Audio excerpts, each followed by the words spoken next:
I'm a pastry chef on an island in Maine, and this is everything I did today. But let's back it up. First, I started by putting everything in the proofer, all of my different croissant tests all labeled, and then I started by making the filling for the Danish. I made a honey pastry cream that I'm going to turn into a diplomat cream later. After that came off the stove, I put it in the fridge, and then I started making honeycomb candy, which is basically where you heat sugar and honey and a little bit of water to a really high heat and then add baking soda, and it kind of expands it and turns it into like a bubbly honey candy.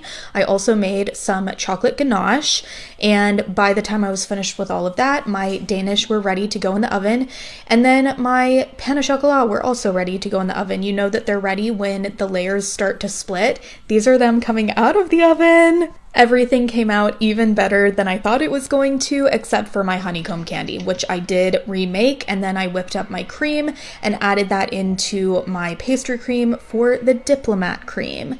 By the time that was done, my croissants were ready to go into the oven, and so I egg washed all of those up. This is how they looked in the oven. Literally, I'm so excited about them.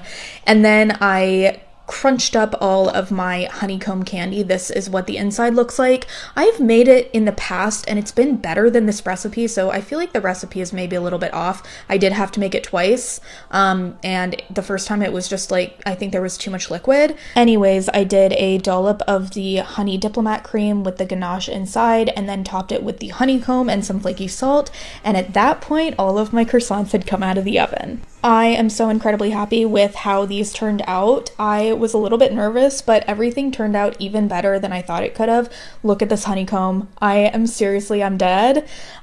We decided on our favorite size and shape and then kind of just taste tested. They were so nice and flaky and buttery. I am so happy with this recipe, and we gave the extras to neighbors.